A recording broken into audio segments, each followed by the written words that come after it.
The Newleaf Podcast. Project Management Insights. Be assured. Hello, guys. We're back again. Welcome to the fourth episode of the Newleaf Podcast. And for today's episode, I'm here with two of my chairmen. Yeah. To my right, I've got D-Boy Dayo. Yeah. Dayo, you want to say something to the guys? What's happening, people? Hello, how you all? Deep Boy Dayo, my mentor. Thank you for inviting me. Thank you. And to my left, you see this guy here? He's an oracle. That's exactly what it is. David. So his name is David. For some of you guys, I'll be joining us at the event. David is one of our keynote speakers at the event. So David, you want to do a quick intro? Yeah, hi everyone. Obviously, David Abogo here with my big man Tolu. He tries to push away the titles for himself, but it's all good. It's all good. But yeah, nice to be here. Thanks for the opportunity, and nice to speak to everyone. Nice. So we always start off with like some icebreaker questions, yeah. But today, because like this particular topic I want to talk about has been on my mind for a very long time. Plus, it's like quite current at the minute. We're just going to go straight into it, yeah? So, guys, today we're going to be talking about IR35, okay? So, there's some contracting rule that is called IR35, literally, that basically is like a tax rule, really, that allows the government to tax us based on, our IR35 status. Now, I'm not expert at this at all, but we will just have some conversations around what this means, what IR35 means for us right now. And then there's some news that in April next year, IR35 will be repealed, right? So I'm just going to talk to some of my guys here to find out what this means for us. Should we be excited? And how we should basically get ourselves ready ahead of IR35 being repealed, touch wood, in April. Okay, so David, actually, let me start with you. So what is your understanding of this IR35, just so that, from your perspective? Well, the thing is, obviously, with IR35, not to obviously make it too complex or anything, is just the way that the government used to kind of get more tax on people. Right. Obviously, over the last years, there were obviously a lot of people contracting, and they were kind of contracting via limited companies. So they kind of fell outside the place where they could easily be taxed via national insurance and things like that. Gotcha. So sort of the government wanted a situation where the onus was basically on the employer to kind of bring in sort of some level of guidance to say, okay, if you work within certain parameters, you will be considered to be an employee of the company. So it could be a situation where, like if you say you are not employed by the company and you're a contractor, can you reject work? Can you decide, okay, I'm not going to come in today. Can you select what you're going to do? Okay. So just because you're not getting sort of certain benefits from the company, does that really make you not to be an employee? So it was sort of a loophole that a lot of people used, obviously, to get more money on the side because they were working via limited companies and also miss out on paying out national insurance. So the government thought to themselves, what's the best way to do this? And the best way to do it would obviously go through the companies who had to obviously define what was an employee or not an employee. So in a nutshell, that's basically what it is. Okay, interesting. So I think it was maybe 2 years ago, just before COVID started, when we all had to make a choice on whether we wanted to go to heaven or wanted to go to hell, inside or outside IR35, right?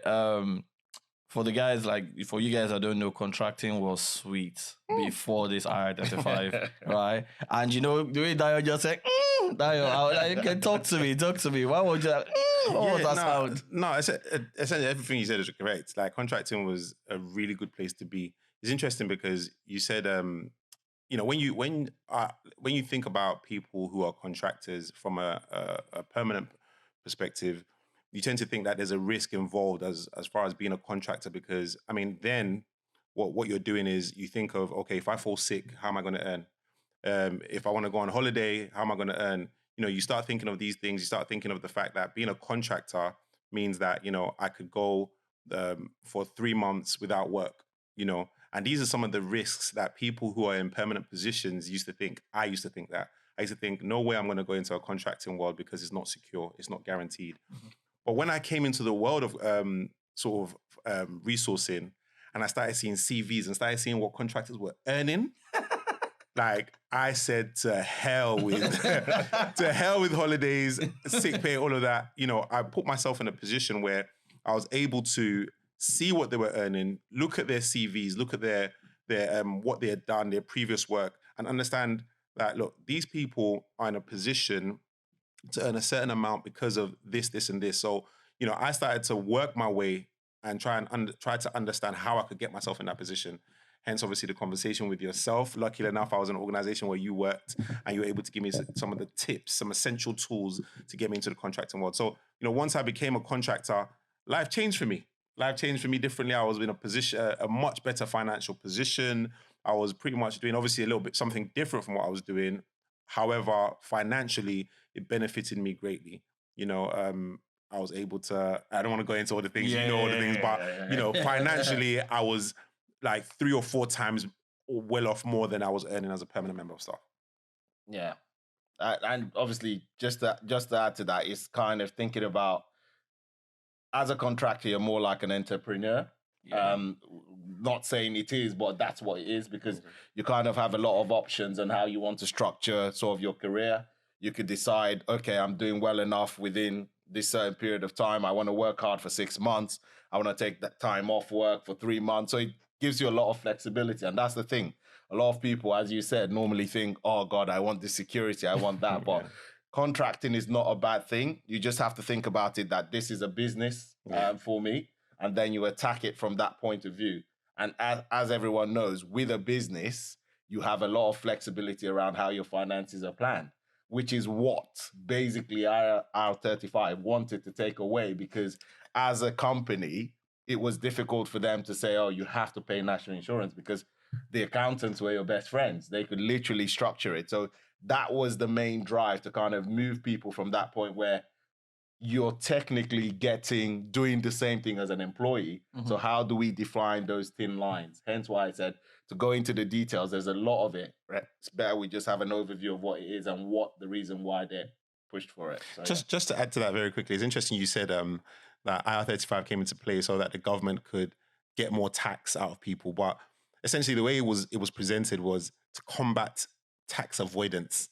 So what they were saying is that, well, we're not trying to get more tax, but we're trying to get tax of people who are avoiding to paying tax. Because essentially, if you're a contractor, there's 2 things you could do. You could either go through a limited company, or you could work within an umbrella company.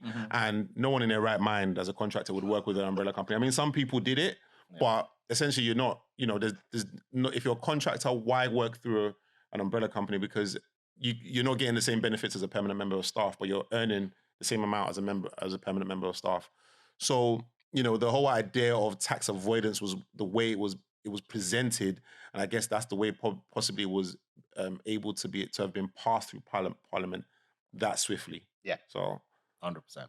So what do you guys think changed with this new? Because obviously, since when IR35 came into play, there's been a lot of like campaign. At least I've been seeing lots of campaign on LinkedIn where people are pushing for, you know, what's the word now? Pushing for the government to review IR35, and then this new government, this new dispensation came in, and then within 5 minutes, they're like, yeah, we're sacking IR35 from April next year. Well, what do you think changed? Is it just, you reckon, maybe the new prime minister and her cabinet, they actually were on the side of the fence where they just felt, you know what, actually, maybe this IR35 was a bit of a harsh decision? Or do you think there's some underlying issue somewhere and they're trying to put money back in the hands of the people? Yeah, so if you look at it from a professional sort of point of view, people always kind of go where the money is.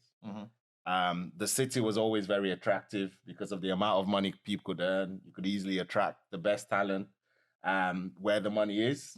So taking away that freedom and that sort of attraction of, oh, you could earn this or you could earn that, kind of started impacting the level of skills companies could get. because people would rather move abroad if they could get more money there. People would rather set up their own companies thinking, oh, why would I put so much effort to just be in an environment? And what you have to understand about employees is a lot of people like certain amounts of flexibility and how they work. I know people who want to work 6 months in a year and be able to walk away from that and take some time and come back. So I think the new government, with what we've seen, they're trying to kind of make the city attractive again. They want to make the UK attractive. They want to attract people. And the only way to do that is to pay more than everyone else. And if you are sort of capping what people could earn based on being employees of a company, it sort of takes away that. And as you know, inflation is a big thing. It's really happening. Money is literally vanishing from people's savings and stuff. So the ability to take away that cap and give people more flexibility to be entrepreneurial, to go out there and set up businesses, to have the freedom to think on their own without being restricted. I think that's what this government wants to push for. So that's one perspective to look at it from. No, that's really interesting you said that, because I mean, since IR35 came into play, like we've been seeing lots of people moving abroad. So there's a lot of like talent drain, a lot of people moving out to Dubai now. Yeah. Right. Obviously, we know with Dubai, Saudi Arabia, and all those places, it's they're tax-free havens, right? Tax-free countries. Okay. Yeah. And what I just even clocked recently was when they're discussing like remuneration with you, they don't discuss day rate, or they don't discuss annual salary. They discuss monthly salary, right? And I know someone like very, very close to me, who worked for one of the big four consultancies, decided, you know what, I think I've had enough. I can't be working this hard. I can't have as much talent as I have, and I'm barely struggling to survive. Yeah.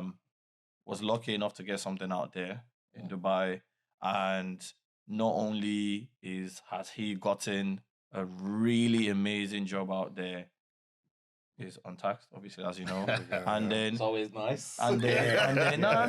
Here's the sweet part, right? They pay for your kids' school fees. That's crazy. Right? £12,000 a year for up to 4 kids. How about that? You can't complain. can't. How do you as a government, how do you encourage people to stay in this economy when you've got IR35 there, and then you have it like somewhere like Abu Dhabi, you can go there, Dubai, and earn that kind of money. We've seen it with teachers, for instance. So many people in the teaching industry. They're all out there. If you go there now to Abu Dhabi and Dubai, majority of their teachers, well, I don't know if it was majority, but a lot of their teachers are Brits. Yeah. So, like as a government, I think the drive to encourage people to stay here had to come, and especially we're no longer in the EU. There's exceptional talent that is unable to come into the market as freely as they could when we were in the EU. So they had to start thinking, how can we keep this talent in the nation? How can we keep them in? It's just interesting though, because it was a conservative government that brought in IR35. It was also a conservative government that taken it away. So and another thing is, once, as you said at the start of it, before you became a contractor, there was always fear. You thought to yourself, I can't do this. We all went through it. Yeah. I think 3 of us here, technically, we've been self-employed. I'm self-employed. Yeah. And before it, it's kind of, oh God, 1 month, what could happen and stuff like that. But once you take that leap, automatically you can fall back to it again because you already know it. So sort of, if you want to promote an economy where people can take that leap and know that, look, it's not that bad, you have to make it attractive. And technically, that's what is happening. It's no more attractive. You have all the big companies saying, oh, they're moving their headquarters away from the UK. And these are the things that, to promote an economy that can actually thrive, you need to make it really attractive, make it easy to do business, make it easy for people to set up their companies. And that's what that contracting space gave companies, because they didn't have to worry about the liabilities, or, oh, we have to do your taxation, or we have to worry about benefits, or we have to give you all that. Literally, they just passed it on to you, and then you decided what you wanted to do. I didn't have to worry about, oh, we have to pay into pensions for you, which was in itself saving them money. They're just giving you the money and say, okay, you be the sort of master of your own destiny, which a lot of people liked. And a lot of people took a lot of advantages, and so a lot of people missed a lot of opportunities. So it coming back, or in whatever form it comes back, is like the second coming of Christ. Because all the people that have made mistakes, seriously, the people that have made mistakes before are now thinking, the opportunity if I could get this chance again. Yeah. And that's the truth. Imagine, like, I use an example, like maybe, let's say Tesla shares or something like that. Imagine years ago, you could have bought it for £30 and all of a sudden you're regretting, if I could even get it I had done that, close. Yeah. And all of a sudden someone's telling you it's you can now back. get it, yeah. So it's a big opportunity for everyone. Yeah. So do we think IR35, when it eventually does come back in April, do we think it would be back to business as usual? Or do you think the government can try and be cheeky and try and pull in some few stops where you have to like read in between the thin lines to figure out what you're missing out or what we're not missing out on, really? I think you just never know with this government, man. You just never know. Yeah, I think it wouldn't be as straightforward. Yeah. I think there will be some strings attached to everything, because it's like drinking from the poison chalice. You've tasted how good it is to get all these tax in. You're not just going to say, oh, let's go back. You're going to think of, okay, what's the best way to kind of give the freedom but take back in one way or the other? So you never know. So one thing that just came to my mind while you were talking, David, is, okay, yes, it feels like they have tasted soaking and taking in all the taxes. Yeah. But one thing has happened while they were doing that. They have spent a lot of money on combating COVID. Oh, yeah. Yeah. So obviously with COVID, we had a very silent recession, right? Now, from my perspective, what I'm just thinking, and I'm thinking out loud here, is obviously, so these new guys have come in and they're thinking, okay, fine, the city is no longer attractive. And for you guys are thinking, oh, how does contracting IR35 inside or outside, what does it mean for the economy? Think about it this way, okay? If you're earning £300 a day for an outside IR35 contract, you're taking home like £6,000 a month. For an inside contract, you're taking like, say, maybe 3.5, 4K a month. Okay. Now, with that extra 2K or 2.5K, right? If your employer tells you come into the office every day, 5 days a week, you'll have no issues doing that because they're paying you enough to tell you what you need to do. Now, for every time you go into the office, you stop at a Pret in the morning, you buy your croissant, you buy your coffee. Okay. You will go to your wasabis, you will go to your Thursday night drinks. Your Thursday night drinks. So your £1 here, £5 here, £15 here is contributing to the economy, is ensuring that people like Pret, people like Leon, people like Wasabi have to employ people and give people jobs so that they can serve you. That's a good so way. That's a good way. You are inadvertently fueling the employment ecosystem. Yep. Do you understand? So I just wanted to make it clear so you guys understand, what we're actually talking about here and why I think maybe, there's power in black, right? You see, it took a black man to just sit down and say, you know what, sack this, bruv. Like we need to make this happen. And he just said, you know what, actually, maybe let us repeal this. I personally think they're just running a pilot again for maybe a year or two to say, okay, fine, what would this contribute back to the economy? Yeah. How would this for the economy? Because if someone is paying you 3.5K and you're used to getting maybe 7K before, and they say, oh, come to the office 5 days a week, bro, you come up with different lies. Excuses. Different lies. Like if your kidneys are working fine, you can tell them your kidneys are not working, so you don't go into the office. Yeah. Do you get what I mean? So I just felt it was key to break it down so people kind of understand, because I've been having lots of conversations with people. Okay, so as you guys know, I'm now an Instagram guy. I can't believe it. Mr. Social Media. I can't actually believe it, but I'm now an Instagram guy. Influencer. And influencer my food. and while I started talking to a lot of people, so there's a lot of while a lot of talent here in the UK are looking for greener pastures and going out to the Middle East and other places that are willing to pay them, Nigeria, our country, is the situation where we are in the situation that we are. So everyone is looking for greener pastures in whatever shape or form to take it. Right now, the UK government have understood that they need money. Okay. So what they've done is they've opened up their borders really. Yeah. If you come and do your master's degree, you can come in with all of your family. Yep. You understand? They are doing things like different initiatives, different kind of schemes and visa sponsorship schemes that people can come in. Now, more than half of these people, if you're talking to them about IR35, they're thinking, what on earth are you talking about? Do you understand? That was one of the reasons why I thought, you know what? Maybe let's talk about that, because there are a lot of people here in the UK that still don't have a clue. What it is, right? Now, there's one of Kemi. So Kemi works with us at the Newleaf. She's one of our mentors at the Newleaf, right? And I was having a conversation with Kemi yesterday, and she said to me that we need to start working with and attracting young Black Brits. Yep. Because a lot of them think that if you're earning £30,000 a year, you have arrived. Now, that's a lot of them actually think that if you're earning 25, you're earning 30K, as long as you can wear a suit and tie, you can afford to buy your croissant, you're good. Do you know why that is really funny? Because I think this must have happened to all of us. When you initially move over, you always have a target. You're just like, if I could do 20 grand, life is good. Absolutely. When you start earning 20, you think, God, 30 will be good. I remember a time when I thought to myself, my goal was, I remember having a goal of 30 grand. And how silly it sounds now, because, you know, when you think about, I know people in my industry who were younger than I was at the time, who were earning twice that amount. So at the time I was thinking I had 30 grand as a target. I could have had a bigger target. Yeah. But then I think there's power in knowledge. There's power in understanding. There's power in knowing, because as you've just mentioned, some people just don't know how to get there. Yeah. You know, I was in a position, like I mentioned at the start, that I was looking at people's salaries, what they were earning, and looking at their CVs, and I was thinking, this math ain't mathing.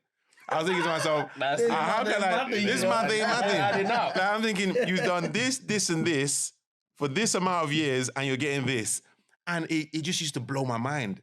Yeah. So, you know, there's so much to, you know, shout out to Kemi for you know, a train of thought. I think it's so important to empower young Black people, young people in general, like to understand that, you know, there's so much more you can earn. But at the same time, everything, I don't want to, you know, some people say, no, everything's about money. But those people that actually want to earn, there's a way 100%. To, you know what I mean? And that's what you have to look at. And the UK, they don't call it like the financial capital of the world for nothing. There is money. And going back to remembering like where we've come from, I remember going for an interview, and at that point I thought, oh, that was a bit funny. But I got asked in the interview, what's the most money you've made in your life?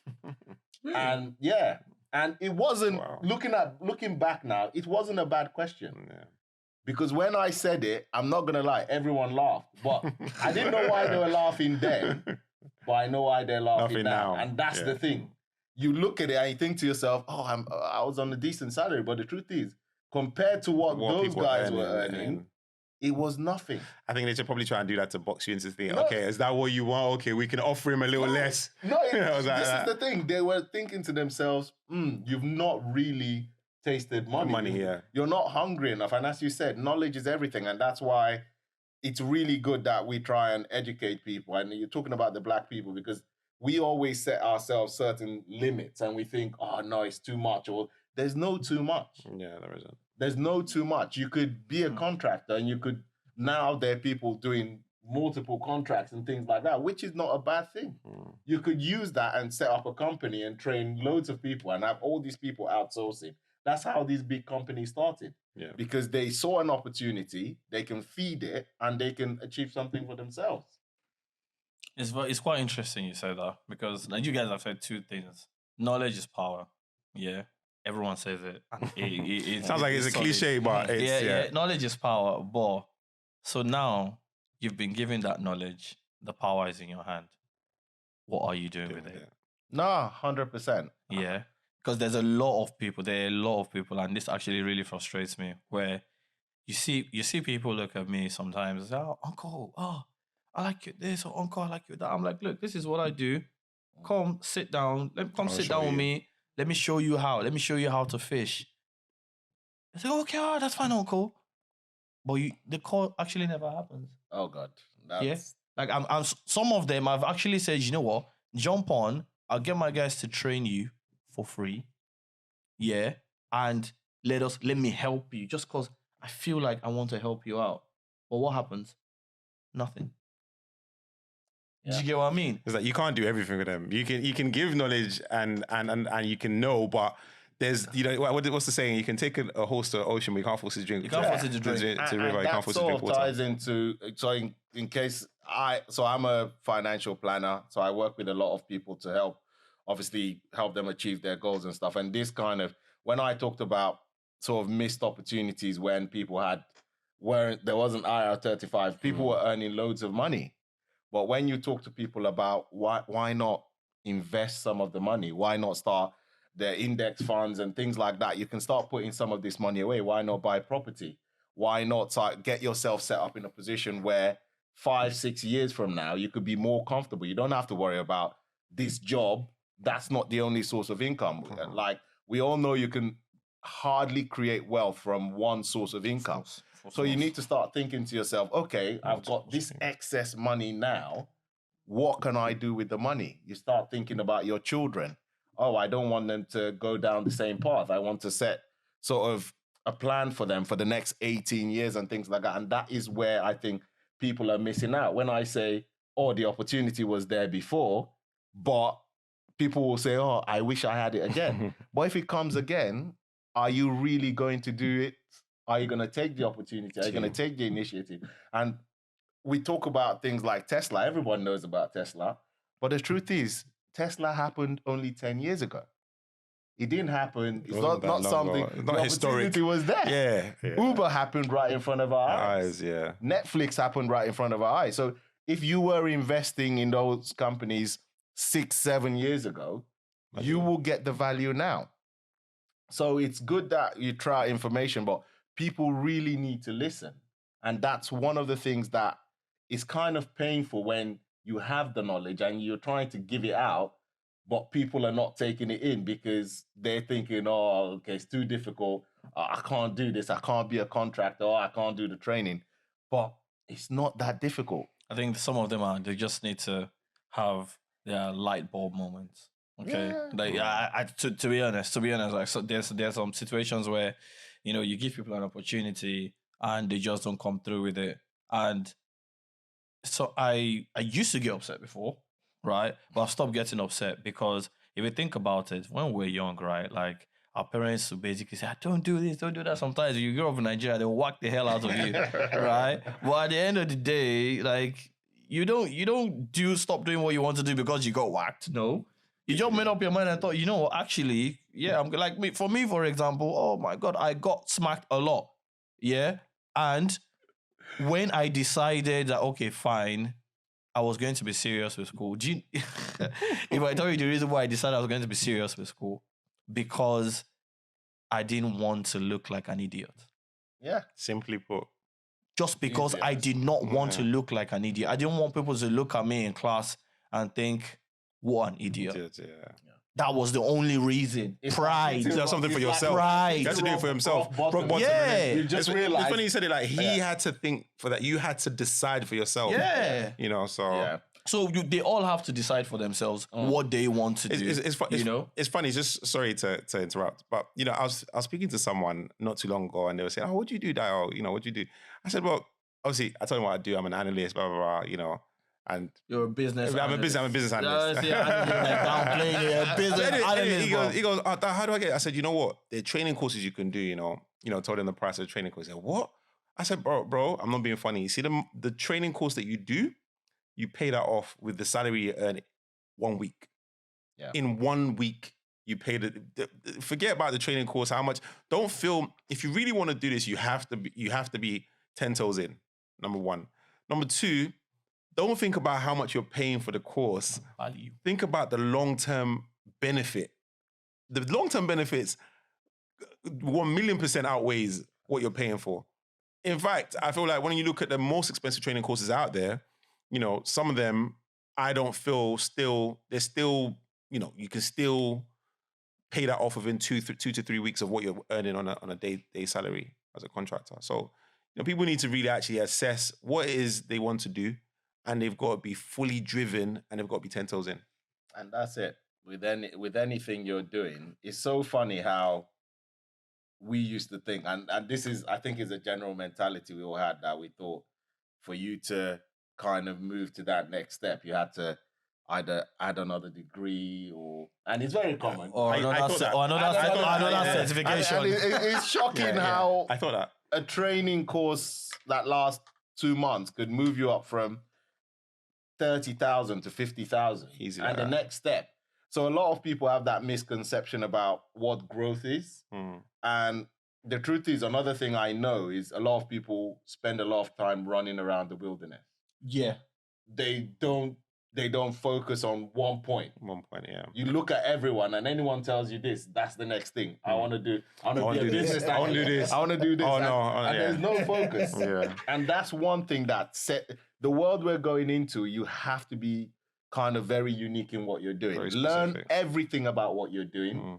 If you're doing Scrum, learn the next thing. If you're doing Agile, do whatever you Stop need to do. jumping from one Don't jump too profession much. to the other. Because you find that you will always be average all across everything you're doing, rather than being the star of one area. Yeah. And that's another thing people need to learn. Don't listen to everything everyone says. Focus on who knows what he's doing, who's succeeding at what he's doing, Key. and then follow that person. Key. Evidence-based testing. That's it. Evidence-based testing. That's Right? it. Don't go. Someone will tell you, don't worry, just go on Udemy. Yeah. You can get certified from Udemy. Pardon? All right, you see, I mean, it's just really weird. But so what we're talking about now with the whole, contracting, IR35 mindset, you can see all of them kind of like intertwined, because if you think about it, there's April coming next year. Yeah, guys, this is the second coming. Like David said, it is another. The next coming to make something, like you're given an opportunity to actually make that whoosh of money, right? For some of us that have been in contracting, like, how can we take advantage of it? How can we get ourselves ready for it and make sure that we make best use of those funds and not go out and just spend money on like frivolous things that we actually do not need? Okay, so how do we create generational wealth? I see a lot of videos especially on like UK blogs and whatever. How do you let your money work for you, right? And sometimes I'm thinking, you don't look like your money works for you, right? Right? So like, this is an evidence-based approach. We've got the contracting market opening up again. What are you doing to get yourself ready? For some of us, like I said, I've been doing this. How can we take advantage of it and do better and create generational wealth for ourselves? For some of you guys here in the UK, born in the UK, have lived your lives here in the UK, and for every time you would rather spend £300 queuing up for Yeezys and PlayStation 5, right, than investing in something that would take you to the next level of your career. Now, some of these career changes, some of these courses, and when you transition into project management or whatever course you want to do, it's not just about the money. It's about, there's a lot of skills that you learn. There are some people that, if it wasn't for the workplace, there's no way in the world you ever be in the same room with them. Guaranteed. Yep. We are Africans, right? Do you understand? Yeah. We like rice and ayamashi. Do you understand? We like asun and suya and gizzard. Do you understand? So, like, how many of us actually go to places where what's it? You're You're not lying. That's the. Do you understand? Yeah. How many of us actually go to places where you get where I'm coming from? Do you get what I mean? So, like, it puts us in rooms with people that we naturally would not be in rooms with. There are some hidden gems. There are some hidden words that those people say that you basically pick up from it. I've been in this game for quite some time now, and I learn every single day. It's made me not just comfortable, it's made me a better person as well. Okay? And can I just add something to that? Someone, like, I had a few friends, and they're telling me, when they say they're going for interviews, and I'm really nervous. And I don't know, it's not being arrogant, but you actually, when you specialize, you get to a point where interviews are not interviews. They're more conversations. Conversations. Absolutely. So it's only when you find yourself drifting in different directions, and we've all done it. Because if you are a contractor and you've got all the necessary skills, when you sit with the manager or whoever it is, it's more about, do you fit our culture? That's the conversation. Absolutely. Yeah. Nothing more to discuss. They're not going to ask you how to key in this data. We had this conversation. I had this conversation with him a couple of days ago. Culture. They just want to see. They don't care about anything that you've done in the past. No. They've seen your CV. They want to understand what type of person are you. That's it. And I think it's important to actually reiterate that, because a lot of people see the whole idea around interviews has always been, I worked with young people in the past. That's one of the things that they always say, oh my gosh, they interviewed. Yeah. But just preaching having that level of confidence to understand that, look, you know your CV. Go into that interview and be prepared, or be yourself. That alone, and believe in yourself, that alone should transfer over in the interview, and, everything will be fine. Don't be nervous. There are a couple of stages to that, to what you said there about, believing. You're going for an interview. Okay, so you're going for an interview. I'm going to walk backwards now. You have the interview. You need to believe in yourself. Yeah? Mhm. Then you need to be confident, because your CV has sold you. That's why they want to talk to you. Yeah. Because they believe you know it, right? And you need to believe that you know it as well. Yeah. Okay, now let's flip it back. Do you know that for you to believe in yourself, you need to actually know what you're doing? Oh, of course. Now, for you to learn something and acquire knowledge, you need to basically unlearn to relearn.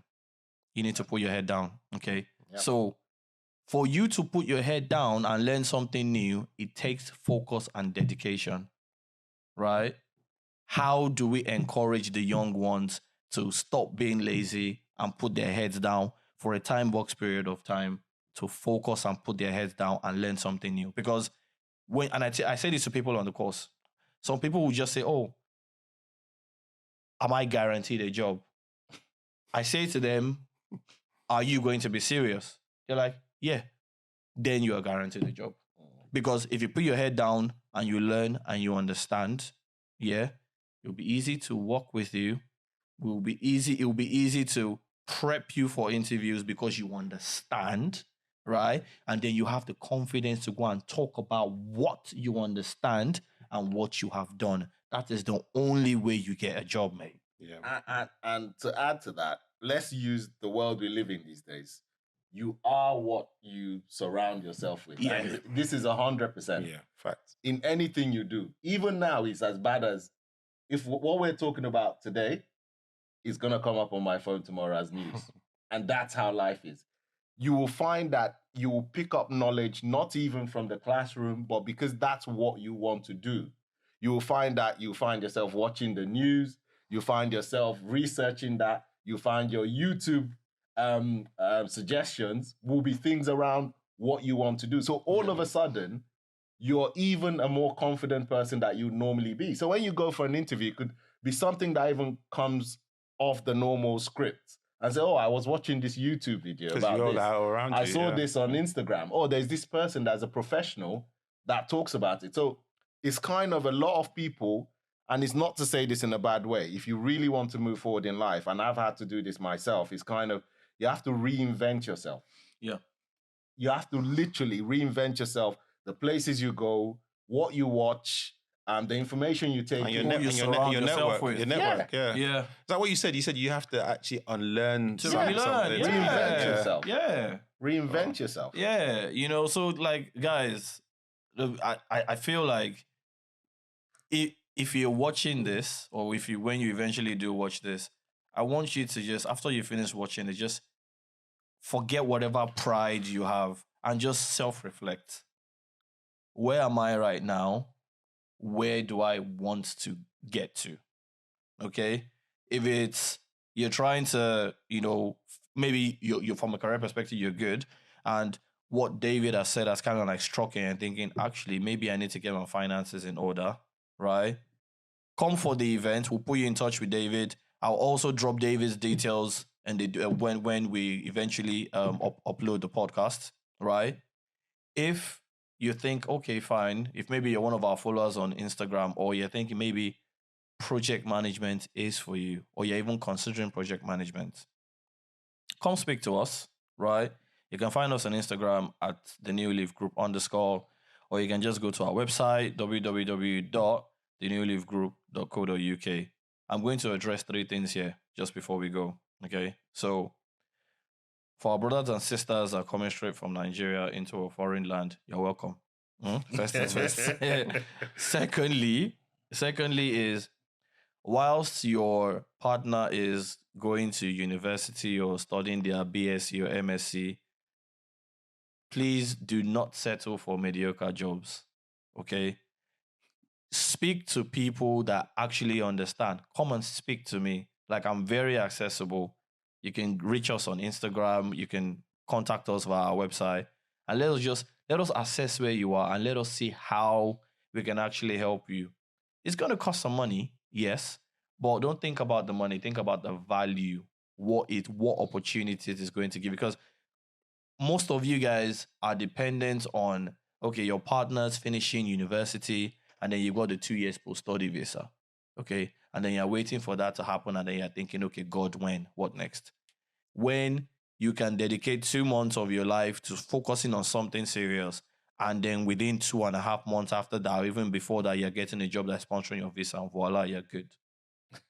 Yeah. That's it. Now, for the guys here, children of the motherland, guys, let's wake up, please.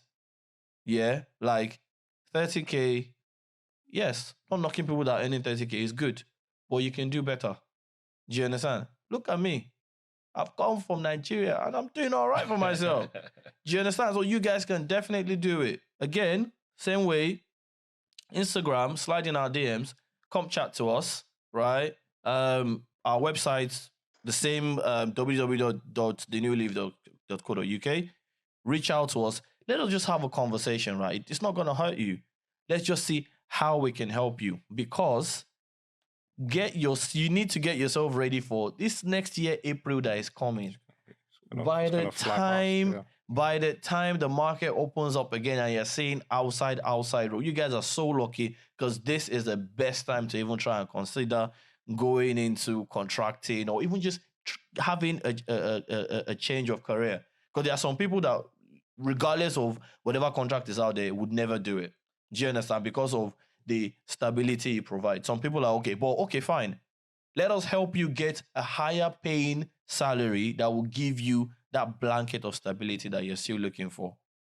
Okay, so guys, that's all my own message I'm going to pass to you guys today. But I'll let David say something before we go, and then when David is done, Dayo will say something before we go, and then we'll call it quits for today. Yeah. So I think for me, just to add to that is, I think I just coined it as speak to someone, and don't just speak to anyone. And that's one thing that is the mentality thing. We come from a background where we don't ask questions. I was watching a video the other day when the Ghanaian education minister said he went to all the schools in Ghana and he asked every school, he asked, does anyone have a question? And no one ever got up to ask a question. Wow. And and that's one thing you would find in the UK. If you don't ask, if you don't research enough, you would never get anything. And we're very into, my brother said he was doing this, my brother, and you just listen to people that have actually gone on the journey. I always say to people, if you're looking at an interview, pick up the phone and call the recruiter and ask him a question. Straight. Don't be afraid to, they're there, they want you more than you want them. So pick up the phone, ask the recruiter, what do you want? And speak to people that have actually either gone on the journey or have got results from the journey. And don't be afraid. I know this is like results gap. No, it's the truth. And one thing you have to understand is that sometimes you have to sacrifice. You have to pay money. It might look like, I'm paying this to just get this training course, but when you start seeing the value, to really improve yourself, you have to invest in yourself, and that's normal. It's one of the rules of life. If you don't invest in yourself, you're not going to move forward. And there are stages to everything. There are stages where you learn. That knowledge then brings you money. What you use the money to do can then secure your future. So it's a step-by-step process. If you want to jump one to another, you'd either have a temporary sort of success where you think, oh, I'm now earning 40,000, but after some time you become hungry again. Yeah. And then you start again from the beginning, whilst you could have just gone step by step and continually improve yourself. And one thing I know about your industry is usually they're improving maybe certifications or things like that that you have to acquire. So it's kind of picking up things at the right time. And the only way to do that is to actually speak to someone that knows what he's doing. That is very important. It's just like, obviously, for one of the things I do like insurances and stuff. And you ask someone, okay, have you got life insurance? Oh, yeah. And you say, okay, what is the policy? Someone will tell you, I've got a policy for £5. And yeah, fair enough. You might have a policy for £5, but you only get what you pay for. Yeah. Is that the right policy for you? Does it meet your need? So speaking to someone can really help to open your eyes. And it's not every time you speak to someone, it's like, oh, we have to charge you. I'm sure Tolu would not charge if you sent him a message and said, oh, can I ask you this question? So for me, I think the most important thing is, if you don't know, if you are in a position where you feel, oh, I don't know this, is actually speak to someone. And even in any organization, one of the best things that, do you know what? The people at the top are more accessible. Have you noticed that? Absolutely, yeah. You ask them and they're quick to, you'd be surprised. Yeah. The managing director. It's a mindset thing, you know. Yeah. Would literally answer the question. It is a mindset thing. It is a mindset thing, really. In the end, just speak to someone, and that's my kind of take on things. Thank you, David. I think David's pretty much summarized everything. Believe in yourself. I think don't be afraid to take risks, because you know if we live in a world or a society where you don't take a risk, without risk there's no reward. You know, you have to be confident and believe in yourself that, you know, taking this risk will come with rewards.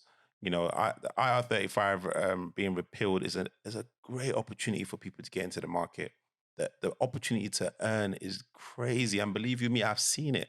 I've seen people's salaries. You know, I've seen what they're earning. It's crazy. You know, so you know, sometimes you think this is what you're doing, and this is what no, come on. So the opportunities are there. Don't be afraid to ask people. And just once again, just piggybacking off what David said, you have to speak to the right people.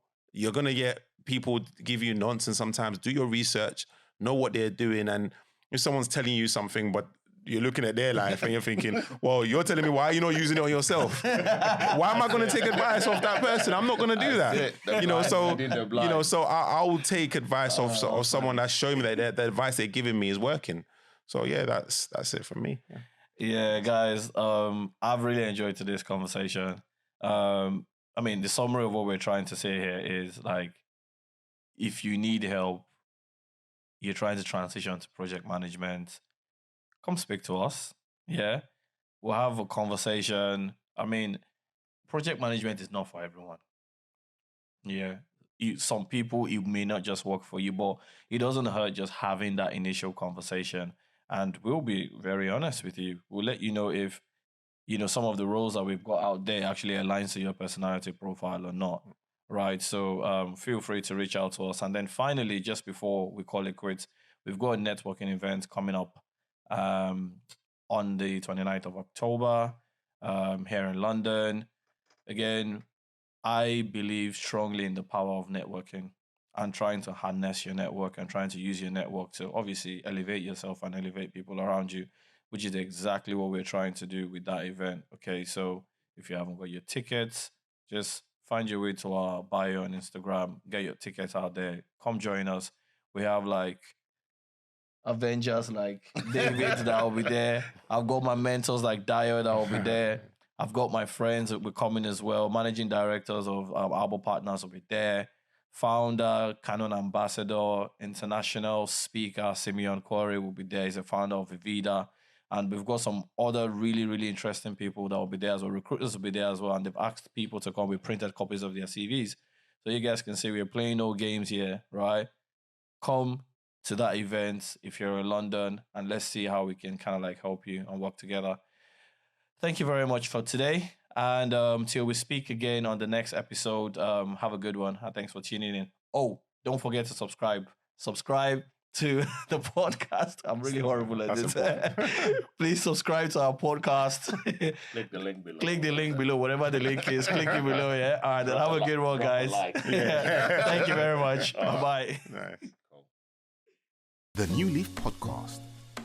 Project Management Insights. Be assured.